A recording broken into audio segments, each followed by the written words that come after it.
সম্মানিত হাজরিন, বিগত জুমায় আমি আপনাদের খেদমতে পবিত্র মাহে রমজান মোবারক এবং রোজার ফজিলত ও গুরুত্বের উপর আলোচনা করেছিলাম। এটা ছিল আমার প্রথম পর্ব। আজ একই বিষয়ে আমি আপনাদের খেদমতে দ্বিতীয় পর্বের উপর আলোচনা করার মানুষে পবিত্র কালামুল্লাহ শরীফ থেকে সূরা বাকারা দ্বিতীয় পারা থেকে আয়াত নম্বর 184 প্রথম অংশ আমি তেলাওয়াত করেছি। এই আয়ে করিমার আলোকে এবং হাদিসে পাকের আলোকে আপনাদের খেদমতে মাহে রমজান মোবারক এবং রোজার কিছু ফজিলত গুরুত্বের উপর আলোচনা করার ইচ্ছা পোষণ করেছি। বাকি ওয়ামা তৌফিকি ইল্লা বিল্লাহ আলাইহি তাওয়াক্কালতু ওয়া ইলাইহি উনীব।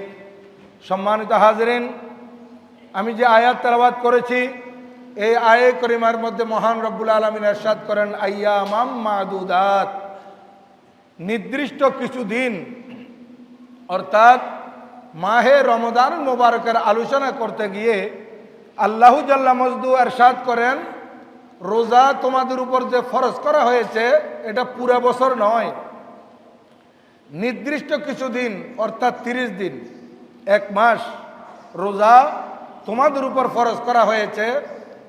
বান্দা তোমরা রোজা রাখবে, কিন্তু ফামান কানা মিনকুম মারিদান আও আলা সফর, তোমাদের মধ্যে যদি কেউ রোগাক্রান্ত হয়, অসুস্থ হয়, অথবা সফরের মধ্যে থাকে, সফর মানে যতটুকু গেলে শরীয়ত এটাকে সফর বলে গণ্য করেছেন, সেই পরিমাণ সফরে যদি তোমরা থাকো তাহলে তোমাদের জন্য অনুমতি আছে এই রমজান মাসে তোমরা অসুস্থ থাকার কারণে কিংবা সফর থাকার কারণে রোজা না রাখলে পরবর্তী সময় ফাইদ্দাতুম মিন আইয়ামিন উখর, যে কয়টি রোজা তোমাদের থেকে ছুটে গেছে এগুলা গণনা করে তোমাদেরকে পূরণ করতে হবে, এগুলো আদায় করে দিতে হবে।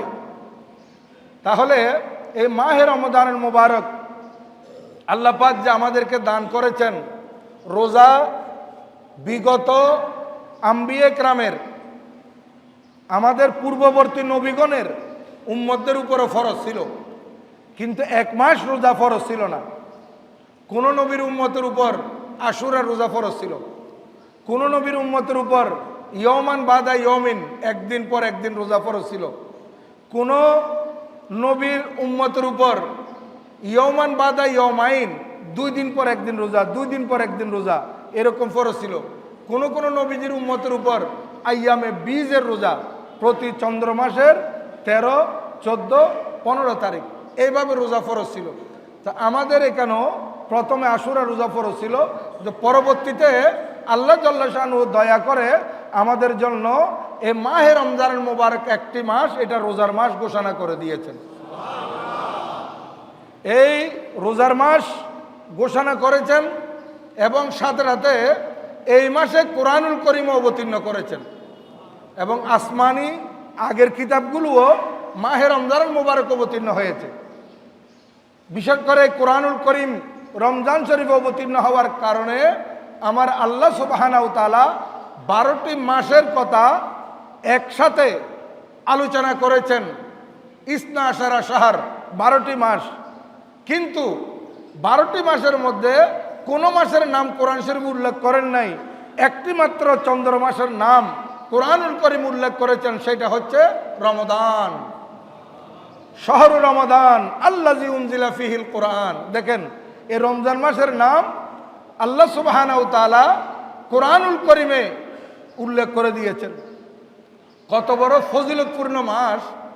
হযরতে সৈয়দনা মাওলায়ে কায়নাত শেরে খুদা কাররামাল্লাহু ওয়াজহুল করিম ওয়া রাদিয়াল্লাহু তাআলা আনহু বর্ণনা করেন, আল্লাহ সুবহানাহু তাআলা যদি উম্মতানে মুহাম্মাদিয়া নবীজির উম্মতদেরকে জাহান্নামের আযাব, জাহান্নামের শাস্তিতে রাখার ইচ্ছা থাকতো, আল্লাহ সুবহানাহু তাআলা যদি চাইতেন আল্লাহর মাহবুব নবীর উম্মত জাহান্নামে যাক এবং জাহান্নামে থাকুক, এটা যদি কুদরতের ইচ্ছা হতো, মাওলায়ে কায়নাত শেরে খুদা রাদিয়াল্লাহু তাআলা বলতেছেন, তাহলে আল্লাহ জাল্লা শানহু কোনো অবস্থাতেই মাহে রমজান মুবারক বান্দাকে নবীজির উম্মতদেরকে দান করতেন না, এই রোজা মাহে রমজান মুবারকে ফরজ করতেন না এবং সূরা ইখলাস নাজিল করতেন না।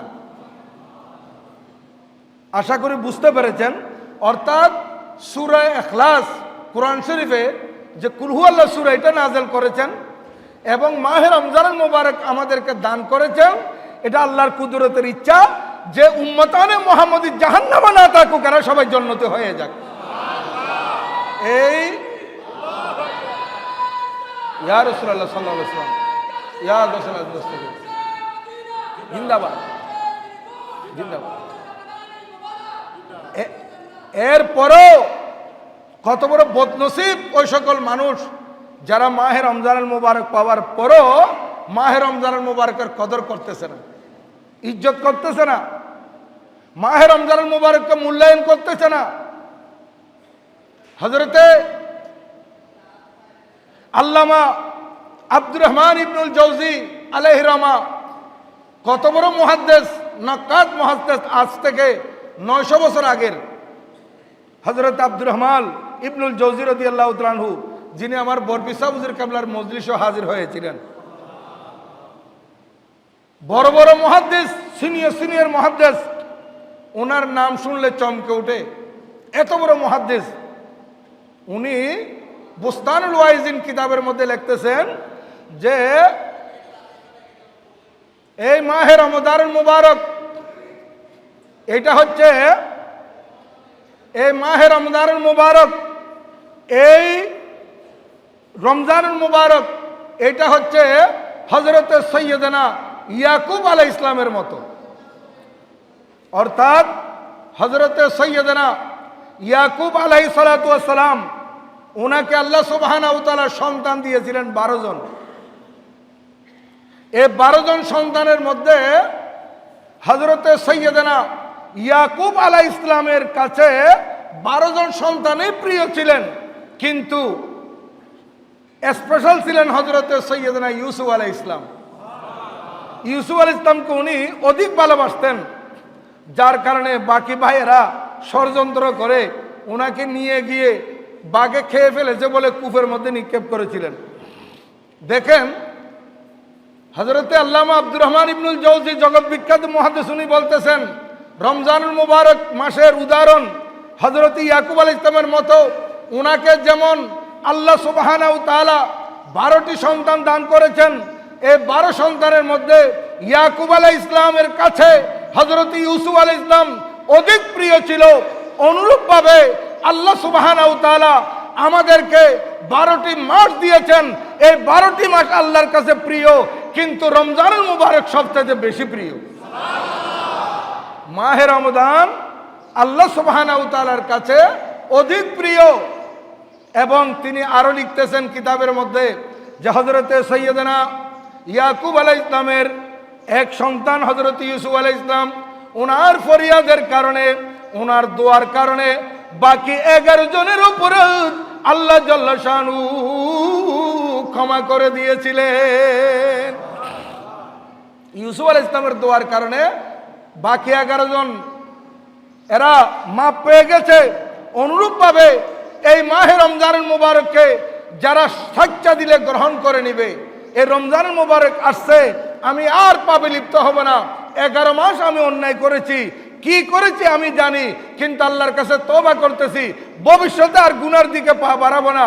এই খেয়াল করে মাহে রমজানুল মুবারককে যারা ইজ্জত দিবে, ইবাদত করবে, রোজা রাখবে, সদকা খায়রাত করবে, হযরত আল্লামা আব্দুর রহমান ইবনুল জৌজি বলেন এই একটি মাসের ইবাদতের কারণে বিগত 11 মাসের গুনাহ আল্লাহ মাফ করে দিবে। দেখেন এই একটি মাস আমাদেরকে আল্লাহ পাক কেমন নেয়ামত হিসেবে দিয়েছেন, কেমন রহমত হিসেবে দিয়েছেন, যে ব্যাপারে আমি হাদিস শরীফ থেকে আপনাদের খেদমতে আরজ করেছিলাম। আউয়ালুহু রহমাতুন, আমার নবীজি ইরশাদ করেন এই মাসের প্রথম দশক হচ্ছে রহমতের দশক। রহমত তো সবসময় আছে, কিন্তু এই 10 দিন স্পেশাল রহমত। ওয়া আওসাতুহু মাগফিরাতুন, এবং মাঝের দশক হচ্ছে মাগফিরাতের, গুনাহ মাফের দশক। গুনাহ মাফ তো সবসময় আল্লাহ পাক করেন, তওবা করলেই মাফ করেন, কিন্তু বলেন এটা তো মাফ হবে, কিন্তু এই 12টি মাসের মধ্যে একটি মাসের মাঝের যে দশক আছে, এই দশক আমি বেশি বেশি গুনাহগারের গুনাহ মাফ করে দিই।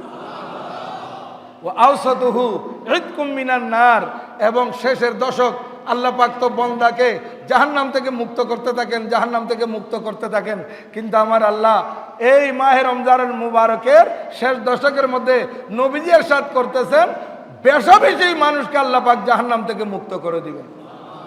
আর আমরা তো তারাবির নামাজে 4 রাকাত পর পর যে দোয়া করি, আল্লাহুম্মা আজরিনা মিনান নার, আল্লাহ আমাদেরকে জাহান্নাম থেকে মুক্ত করো, আমাদেরকে জাহান্নাম থেকে রেহাই দাও।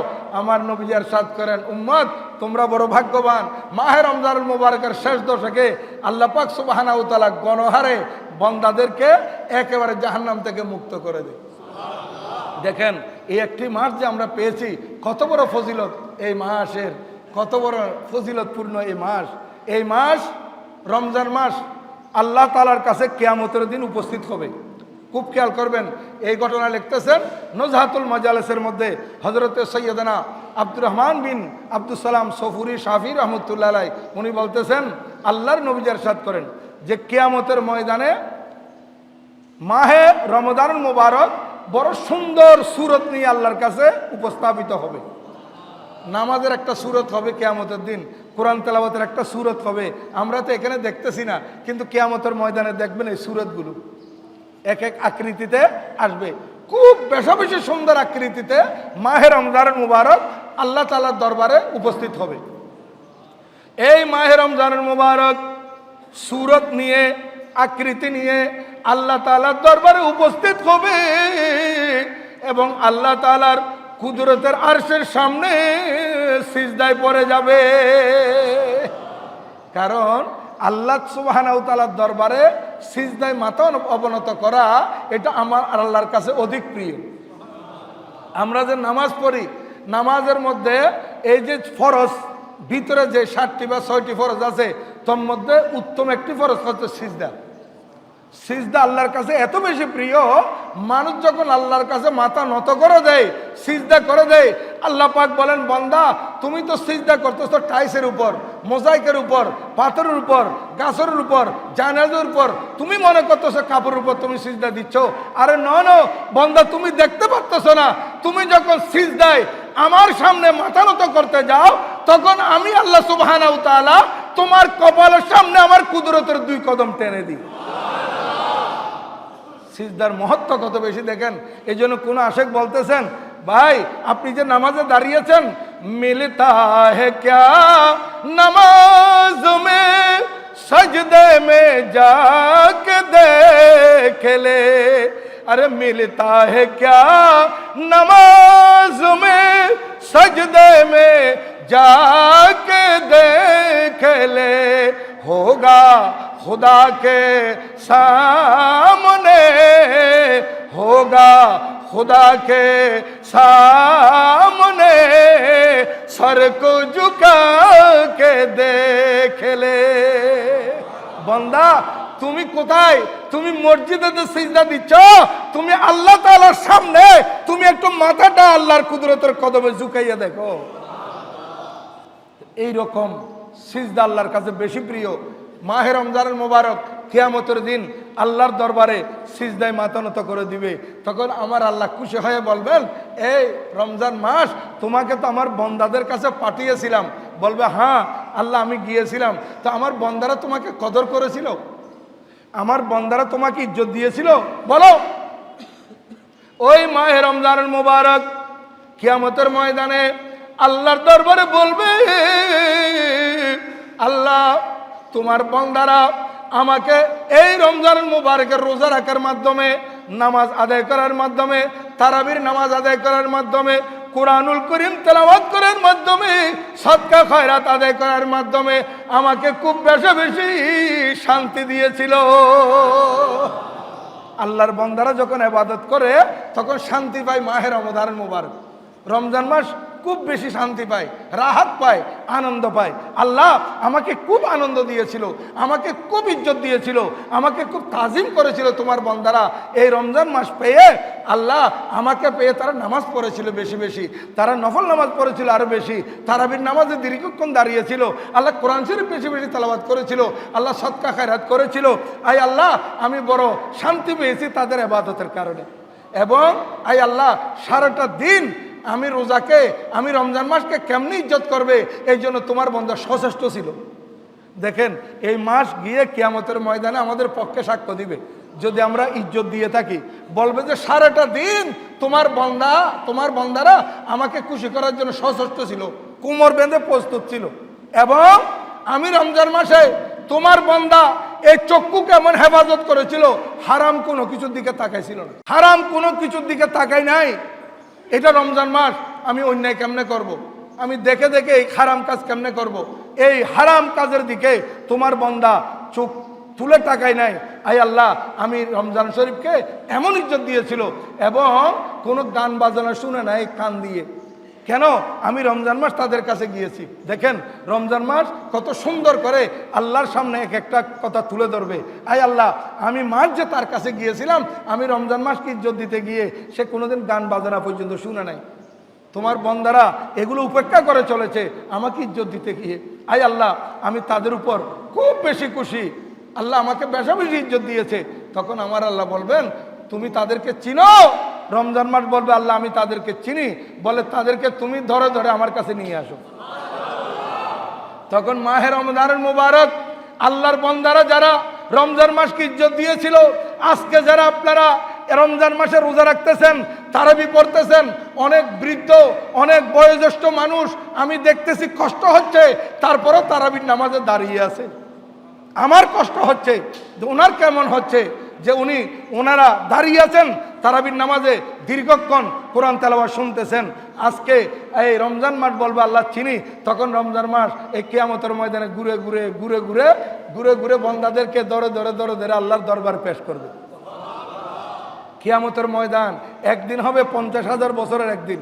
তাহলে দেখেন তালাশ করে করে করে যখন এই রমজান শরীফ রমজান মাস আমাদেরকে আল্লাহর দরবারে উপস্থিত করবে, তখন আমার আল্লাহ বলবেন এইবার তুমি বলো তুমি কি চাও। তোমাকে যারা ইজ্জত দিয়েছিল, তোমাকে যারা সম্মান করেছিল, কদর তাজিম করেছিল, তাদেরকে তো তুমি আমার সামনে নিয়ে আসছো। কোটি কোটি কোটি কোটি অগণিত বান্দা সবাইকে আমার কাছে নিয়ে আসছো। এখন তোমার চাওয়া কি বলো, এদেরকে আমি কি করতে পারি? তখন মাহে রমজান মুবারক বলবে আল্লাহ কিয়ামতের ভয়াবহতা চলতেছে, আল্লাহ তোমার বান্দারা থরথর থরথর করে কাঁপতেছে, ঘামের সমুদ্রে সাঁতরাচ্ছে। আই আল্লাহ হাদিসে পাকে আছে কিয়ামতের ভয়াবহতা এত বেশি হবে তখন বান্দা সহ্য করতে না পেরে আল্লাহর দরবারে বলবে আল্লাহ আর তো সহ্য করতে পারতেছি না, জাহান্নামী হলে প্রয়োজনে জাহান্নামে দিয়ে দাও, জাহান্নামের শাস্তি মনে হয় কিয়ামতের ভয়াবহতা থেকে আরো কম হবে। এমন কঠিন পরিস্থিতি হবে। আই আল্লাহ এই কঠিন পরিস্থিতিতে কাফের মুশরিক বেদিন বাতিল যারা ছিল আল্লাহ তারা যাতে বুঝতে পারে, আল্লাহ তারা যাতে জানতে পারে এরা কারা, এরা যে রোজাদার, এরা যে মাহে রমজানকে ইজ্জত দিয়েছিল, এদেরকে যাতে চিনতে পারে বুঝতে পারে। এই জন্য আমি রোজা, আমি মাহে রমজানের মুবারক তাদের পক্ষে সুপারিশ করতেছি। আল্লাহ এই যারা আমি তোমার সামনে উপস্থাপন করেছি এদের প্রত্যেকের মাথায় তুমি আজকে আমাদের ময়দানে ইজ্জতের মুকুট পরাইয়ে দাও। দেখেন আল্লাহু আকবার। নজহাতুল মাজালিসের মধ্যে লিখতেছে তখন আমার আল্লাহ ফেরেশতাদেরকে নির্দেশ দিবে, এই ফেরেশতারা আমার এই রমজান মাসকে ইজ্জত দেওয়া রোজাদারদের মাথার উপর এক একটা মুকুট পরিয়ে দাও, যেই মুকুট এত বেশি আলোকিত হবে কিয়ামতের ময়দানে অন্যায়কারীরা নাফরমানেরা যারা রোজাকে ইজ্জত করে নাই তারা যাতে আজকে বুঝতে পারে হ্যাঁ আমরা যদি রমজান মাসকে ইজ্জত দিতাম তাহলে এরকম একটা মুকুট আমরাও পেতাম, এরকম একটা তাজ আমাদের মাথায় উঠতো। তখন মাহে রমজানুল মুবারকের এই সুপারিশের কারণে প্রত্যেকের মাথার উপর আল্লাহ পাক সুবহানাহু ওয়া তাআলা ইজ্জতের টুপি পরিধান করাই দিবেন। তাহলে যেখানে ইজ্জতের টুপি পরিধান করাই দেওয়া হচ্ছে সেইখানে এদের কিয়ামতের ভয়াবহতা আর কি হবে? এদের জন্য আর কোনো ভয়াবহতা নাই, এদের জন্য আর কিয়ামতের কঠিন পরিস্থিতি নাই। এগুলো যেগুলো আছে কিয়ামতের ভয়াবহ পরিস্থিতি নাফরমানদের জন্য হবে, কাফেরদের জন্য হবে, মুশরিকদের জন্য হবে, বাতিলদের জন্য হবে। কিন্তু ইমানদার যারা রোজাকে ইজ্জত দিয়েছিল তারা কিয়ামতের ময়দানে বড্ড সম্মান পাবে। এবং আমার আল্লাহ বলবে, বান্দা সারাদিন উপবাস থেকেছিলে, ফাকাত জুতুম হিনা শাবিয়ান নাস। আমার নবীজি হাদিসে পাকে বলেন, আমার আল্লাহ বলবেন কিয়ামতের ময়দানে, এই আমার বান্দারা যে সময় রোজাদার বান্দা তোমরা রোজা রেখেছিলে, সুবহ সাদেক থেকে শুরু করে সূর্য অস্ত যাওয়া পর্যন্ত তোমরা পানাহার থেকে বিরত ছিলে, সঙ্গম থেকে বিরত ছিলে, নিজের নফসকে কন্ট্রোল করেছিলে বান্দা। সেই সময়ে তো আরো অনেক বান্দারা আমি আল্লাহকে ইজ্জত দেয় নাই, আমি আল্লাহকে ভয় করে নাই, রমজান মাসকে ইজ্জত দেয় নাই। আজকে তারা কিয়ামতের ময়দানে ভয়াবহ পরিস্থিতি থাকবে। আর তোমরা আসো আমার কাছে, আমি আল্লাহ তোমাদের জন্য জিয়াফতের ব্যবস্থা করেছি। এই রোজাদারদের জন্য যেটা হাসরের ময়দান বলা হচ্ছে, যেটার ব্যাপারে হাদিস শরীফে আছে ভয়াবহ পরিস্থিতির কথা, আর সেই কিয়ামতের ময়দানে রোজাদারদের জন্য স্পেশাল জিয়াফতের ব্যবস্থা হবে, মেজবানির ব্যবস্থা হবে। আমার আল্লাহ বলবেন, আসো রোজাদারেরা, ফাকাত জুতুম হিনা শাবিয়ান নাস। যে সময় মানুষ রোজাকে ইজ্জত করে নাই, দিনের বেলা পেট ভর্তি করে খেয়েছিল, সেই সময় তোমরা উপবাস ছিলে। আসো আজকে কিয়ামতের ময়দানে আমি তোমাদের জন্য খানার ব্যবস্থা করেছি। আমার নবী ইরশাদ করেন, ফায়াকুলুন ওয়া ইয়াশরিবুন। হাসরের ময়দানে তারা খানা খেতে থাকবে, জিয়াফত আর মেজবানি কবুল করবে। ও রোজাদার বান্দারা, আপনারা কত বড় ভাগ্যবান। হাসরের ময়দানে আপনাদের জন্য জিয়াফতের ব্যবস্থা রয়েছে, আপনাদের জন্য ভালো ভালো পানীয় ব্যবস্থা রয়েছে, শরাবান তাহুরা, পবিত্র পানীয় আল্লাহ পাক আপনাদের জন্য হাসরের ময়দানে ব্যবস্থা করে রাখবে। এই খানা গ্রহণ করার পর, পানীয় গ্রহণ করার পর, পানাহারের পর মানুষ দিনের বেলা একটু রেস্টে থাকে। হাসরের ময়দান 50,000 বছরের একদিন হবে, দুনিয়ার 50,000 বছরের একদিন হাসরের ময়দান। দিন তো যেতে সময় লাগবে, এটা তো সহজে শেষ হবে না। এখন রোজাদার বান্দারা হাসরের ময়দানে পানাহার গ্রহণ করার পর তাদের তো একটু রেস্টের প্রয়োজন। আমার নবীজি বলেন, কিয়ামতের ময়দানে যেখানে নাফরমানেরা কষ্টের মধ্যে থাকবে, সেইখানে ঈমানদার রোজাদারেরা ইয়াস্তারিহুন। রোজাদার বান্দারা পানাহার গ্রহণ করার পর তাদের জন্য আরামের ব্যবস্থা থাকবে। আল্লাহু আকবার, ইয়া রাসূলুল্লাহ, ইয়া গোসল দস্তগীর মাহে রমজান। মাশাআল্লাহ, দেখেন হাসরের ময়দানে আপনাদের জন্য ব্যবস্থা রয়েছে জিয়াফতের, আপনাদের জন্য ব্যবস্থা রয়েছে মেজবানির। শুধু এতটুকুর মধ্যে শেষ নয়, আপনাদের জন্য আরামের ব্যবস্থাও থাকবে। আপনাদের ঘরে মেহমান আসলে আপনারা কি বলেন, খানা ফিনা গ্রহণ করেছেন, একটু রেস্টে যান, একটু আরামে থাকেন, একটু আরাম করেন কিছুক্ষণ, জোহরের পর আসর পর্যন্ত একটু আরাম করেন। আমার আল্লাহ পাক সুবহানাহু ওয়া তাআলা আপনাদের জন্য আরামের ব্যবস্থা করবে। এই রোজা কত বড় সম্মানিত, এই রোজার মাসকে ইজ্জত দিলে মানুষ কত বড় তাজিম হয়। এবং ডেলি ডেলি রোজা আল্লাহর দরবারে পেশ করা হয়। কিতাবের মধ্যে লিখতেছে, এতক্ষণ তো যেটা বলছে এটা মাহে রমজানের মোবারক, পুরো মাসের কথা বলছি। এই যে রোজা আপনারা পালন করতেছেন, রোজা আল্লাহর দরবারে পেশ করা হয়। মাহে রমজানের মুবারকের যে সম্মান দেখবেন, এটা তো কিয়ামতের ময়দানে। কিন্তু ডেলি ডেলি যখন আল্লাহর দরবারে রোজা পেশ করা হয়, রোজাকে আমার আল্লাহ জিজ্ঞাসা করে, আয় রোজা, আমার বান্দা তোমাকে ইজ্জত দিয়েছিল? রোজাকে জিজ্ঞাসা করে প্রতিদিন, এ রোজা তোমাকে ইজ্জত দিয়েছিল? তখন রোজা বলে, আয় আল্লাহ, হ্যাঁ হ্যাঁ, আমাকে ইজ্জত দিয়েছে তোমার বান্দা, তোমার বান্দা আমাকে বড় মহব্বত করেছে, আমার মধ্যে তোমার বান্দা উপবাস ছিল, আল্লাহ খানা তার সামনে রকমারি খানা ছিল, কিন্তু সে হাত দেয় নাই, তোমাকে ভয় করে আমি রোজাকে পালন করেছে। আমার আল্লাহ এর রোজার কথা শুনে বলবেন, এ শুন রোজা, তোকে যারা ইজ্জত দিয়েছে, একে আমি মকআদে সিদকে একটা স্থান করব, অর্থাৎ যেটা আল্লাহর নৈকট্যের মধ্যে একেবারে লাস্ট নৈকট্য, আল্লাহর কুরব, আল্লাহর নৈকট্য লাভ করার মধ্যে একেবারে শেষ স্তর মকআদে সিদ। কোরআনুল কারীম আছে মকআদে সিদকিন ইনদা মালিকিন মুক্তাদির। এই মকামে সিদকের মধ্যে আল্লাহ পাক বলেন, আমি এই রোজা জেনে রাখো, তোমাকে যারা ইজ্জত দিয়েছে, তুমি রোজাকে যারা পালন করেছে, এদেরকে আমি আল্লাহ মকআদে সিদক অর্থাৎ আমার নৈকট্য দেব। এত বেশি নৈকট্য পাবে রোজাদারেরা আল্লাহর। তাহলে দেখেন, আমি আপনাদের খেদমতে আরজ করতে চাই, এই মাহে রমজান মুবারকে আপনারা যে রোজা রাখতেছেন, কোরআন তেলাওয়াত করতেছেন, ইবাদত বন্দি করতেছেন, আপনারা কত বড় লাভবান, কত বড় ফায়দা পাচ্ছেন। আপনাদের জন্য দুনিয়াতেও সম্মান এবং আখিরাতের মধ্যে আপনাদের জন্য সম্মান রয়েছে। দুনিয়া এবং আখিরাত উভয় জাহানে আপনাদের সম্মান। আর এই মাহে রমজানুল মুবারকের মধ্যে আপনারা যে মা বাবার খেদমত করেন, কিতাবের মধ্যে লিখতেছে, আমি আল্লাহু আকবার, আমি এক সপ্তাহ পর্যন্ত দেখছি, এক সপ্তাহ মাহে রমজানুল মুবারক ফিরে আসি, কিতাব দেখতেছি মাহে রমজানুল মুবারকের ফজিলত এগুলো একটা সাগর, সাগর। এগুলা মাসকে মাস ডেলি ডেলি বর্ণনা করলে কোনো শেষ করা যাবে না। এরকম ফজিলত মাহে রমজানুল মুবারকের।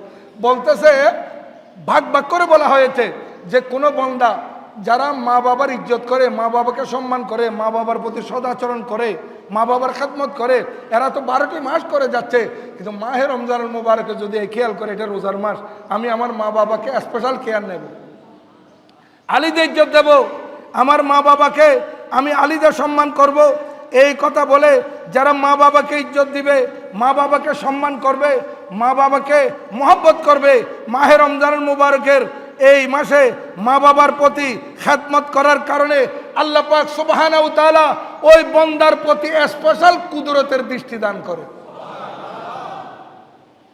আল্লাহ পাকের সামনে তো বান্দারা সবাই সব সময় আছে, কিন্তু যারা মাহে রমজানুল মুবারকে মা বাবাকে ইজ্জত দিবে, মা বাবার খেদমত করবে, আমি 12 মাস খেদমত করে যাচ্ছি, কিন্তু এই মাস আমি রমজান মাসে বেশি খেদমত করব, এই খেয়াল করে যারা মা বাবার প্রতি স্পেশাল কেয়ার নেবে, এদের প্রতি আল্লাহ পাক রহমতের দৃষ্টি স্পেশাল দান করবে। শুধু তাই নয়, আমার নবীজি হাদিসে পাকের মধ্যে ইরশাদ করতেছেন, নবীজি ইরশাদ করেন, আল্লাহ পাক তো তার প্রতি রহমতের দৃষ্টি দিয়েছে। কেন? দেশে রমজান মাসও মা বাবার বেশি খেদমত করতেছে, এদিকে রোজা রাখতেছে, এদিকে তারাবিও পড়তেছে, কিন্তু মা বাবার খেদমত থেকে আলোক হয় নাই। আমার নবীজি বলেন, আল্লাহ পাকের রহমতের দৃষ্টিতে সে বেষ্টনীতে চলে আসবে, রহমতের দৃষ্টির ভিতর চলে আসবে, আর তার বকশিস, তাকে মাফ করানোর জিম্মা আমি নবীজির নুরানি হাতে নিয়ে নিলাম। আল্লাহ, দেখেন, ওই বন্দাকে মাফ করানোর জিম্মাদারি আমার নবীজি নিজের হাতে নিয়ে নিচ্ছেন। নবীজি বলেন, আমি তার জন্য সুপারিশ করব। সে মা বাবাকে রোজার মাসে বেশি ইজ্জত দিয়েছে। এইভাবে যে সমস্ত বন্দারা মাহে রমজানুল মুবারকে যদি কোনো হাজতমন্দ অভাবগ্রস্ত মানুষের অভাব পূরণ করে দিয়েছে, আপনার প্রতিবেশী, আপনার এলাকাবাসী, আপনার আত্মীয় স্বজন অভাবগ্রস্ত আছে, কষ্টের মধ্যে আছে, আপনি যদি তার একটি হাজত পুরা করেন, এই রমজান মাসে আল্লাহ পাক আপনার 1 লক্ষ হাজত পুরা করে দিবে। 1 লক্ষ মানে বলে এতগুলো হাজত কি? আপনার দুনিয়া আখিরাতে কত মুসিবত আছে আপনার জন্য, দুনিয়া এবং আখিরাতে 1 লক্ষ মুসিবত থেকে আল্লাহ পাক আপনাকে রেহাই দিয়ে দিবে যদি আপনি কোনো হাজতমন্দের হাজত পুরা করে দেন এই রমজান মাসে। এবং আরও লিখতেছে, যদি কোনো আয়ালদার, এমন মানুষ আছে যাদের পরিবারের সদস্য বেশি কিন্তু গরিব মানুষ আছে না, এরকম সদস্য সংখ্যা বেশি, সংখ্যা 7 জন 8 জন, একজনের কাঁধের উপর বেচারা দিন মজুর কাজ করে, খাটুনি করে, কিন্তু আল্লাহ পাক তার সংসারে তাকে সন্তান দিয়েছেন, তার 7-8 জন পরিবারের সদস্য আছে কিংবা 8-10 জন আছে। কোনো বিত্তবান মানুষ যার কাছে সামর্থ্য আছে, এরকম সামর্থ্যবান মানুষ, এরকম আয়ালদার যাদের কাছে সদস্য সংখ্যা বেশি, এই কষ্ট করে সে দিন রাত অতিবাহিত করতেছে, খেয়ে না খেয়ে, তার পরিবার পরিজন নিয়ে সে অনেক কষ্টে দিন কালাতিবাদ করতেছে। এই ধরনের মানুষকে যারা সাহায্য করবে আল্লাহ পাক সুবহানাহু ওয়া তাআলা ওই বান্দাকে কি করবে? কিয়ামতের ময়দানে এমন এক ইজ্জত দিবে যে আল্লাহ পাক বলবেন, বান্দা তুমি আসো, তোমার কিয়ামতের ময়দানে যত হাজত আছে আমি পুরা করে দেব। এই কবর থেকে শুরু করে হাসরের ময়দান পর্যন্ত ধাপ যেগুলো আছে, এগুলো আপনি অতিক্রম করতে পারবেন খুব দ্রুত যদি কোনো অভাবগ্রস্ত মানুষ, যদি কোনো পরিবারের সদস্য সংখ্যা বেশি, আপনার প্রতিবেশী, আপনার আত্মীয় স্বজন, আপনার দেশবাসী, আপনি জানেন সে কষ্টের মধ্যে আছে, তার কষ্ট লাঘব করার কারণে আল্লাহ পাক আপনার 1 লক্ষ হাজত পুরা করবে এবং আপনার 1 লক্ষ গুনাহ মাফ করবে, আপনার 1 লক্ষ দরজাত বুলন্দ করবে। যদি কোনো আল্লাহর অভাবগ্রস্ত বান্দাকে আপনি সাহায্য করেন। তাহলে দেখেন আজকে, এবং আরো বলা হচ্ছে যদি কোনো বন্দা, এটা আমার নবীজের হাদিস নজাহাতুল মুজালাসের মধ্যে এসেছে, আমার নবীজি ইরশাদ করেন যদি কোনো বন্দা হালাল কামাই থেকে, খেয়াল করবেন হালাল কামাই, হারামের কামাই নয়, হালালের উপার্জন টাকা থেকে যদি কোনো মানুষ কোনো বন্দাকে ইফতারি দান করে, আমাদের এখানে ইফতারি দান করতেছে, গরিবকে অ্যাভেলেবেল ইফতারি দিচ্ছে, এই ধরনের ইফতারি যারা দিচ্ছে এদের মধ্যে যদি কেউ হালাল কামাই থেকে, হালাল উপার্জিত ইনকাম থেকে কোনো গরিবকে ইফতারি দান করে, তাহলে সারাটা মাস ফেরেশতা তার জন্য আল্লাহর কাছে গুনাহ মাফ চাইতে থাকে। আপনি আজকে দিয়েছেন ইফতারি, পুরো মাস আপনার জন্য আল্লাহর কাছে রহমত চাইবে, আল্লাহর কাছে আপনার জন্য মাগফিরাত চাইবে। এবং সাথে সাথে আরো হাদিসে পাকের মধ্যে আসতেছে যারা হালাল ইনকাম থেকে মানুষদেরকে ইফতারি দেয় এদেরকে ওই সবে কদর যেদিন আসবে, কদরের রজনীতে হযরতে জিবরিল আলাইহিস সালাম আসমান থেকে অবতীর্ণ হয়, তানাজ্জালুল মালাইকাতু ওয়ার রূহ, এই যে ফেরেশতা হযরতে জিবরিল আমিন ফেরেশতাদের থেকে নামেন এবং জমিনের মধ্যে জিবরিল আলাইহিস সালাম ঘুরতে থাকেন, ঘুরতে ঘুরতে ঘুরতে ঘুরতে যারা হালাল ইনকাম দিয়ে আল্লাহর বান্দাকে ইফতারি দান করেছে এদের সাথে জিবরিল আলাইহিস সালাম স্বয়ং মোলাকাত করে। হযরতে জিবরিল আলাইহিস সালাম মুসাফা করে, বলে আসো, আমরা চিনব না কিন্তু হযরতে জিবরিল আলাইহিস সালাম মুসাফা করে চলে যাবে। তাহলে যে বান্দা হালাল ইনকাম থেকে গরিবকে ইফতারি দিল, দেখেন তার সাথে হযরতে জিবরিল আলাইহিস সালাম মোলাকাত করবে।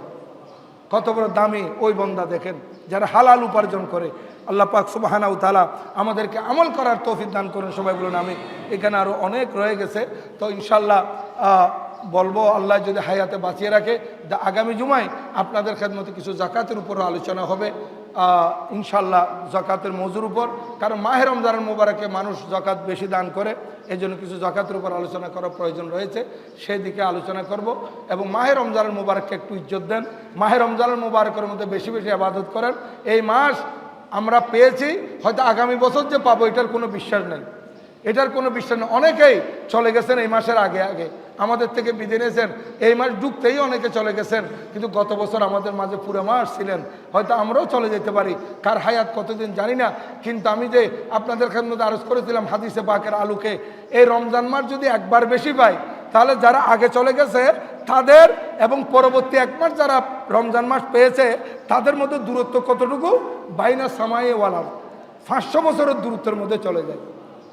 এবাদতের দিক থেকে 500 বছরের দূরত্ব চলে যায় যদি এক বছর রমজান বেশি পাই। এই জন্য আল্লাহর কাছে ফরিয়াদ করব, আল্লাহ সুবহানাহু ওয়া তাআলা দয়া করে আমাদেরকে এই ধরনের রহমত, মাগফিরাত, নাজাতের মাস যাতে বারবার দান করেন। সবাই বলুন আমিন। ওয়া মা আলাইনা ইল্লাল বালাগ। ওয়া আসসালামু আলাইকুম ওয়া রাহমাতুল্লাহি তাআলা ওয়া বারাকাতুহু।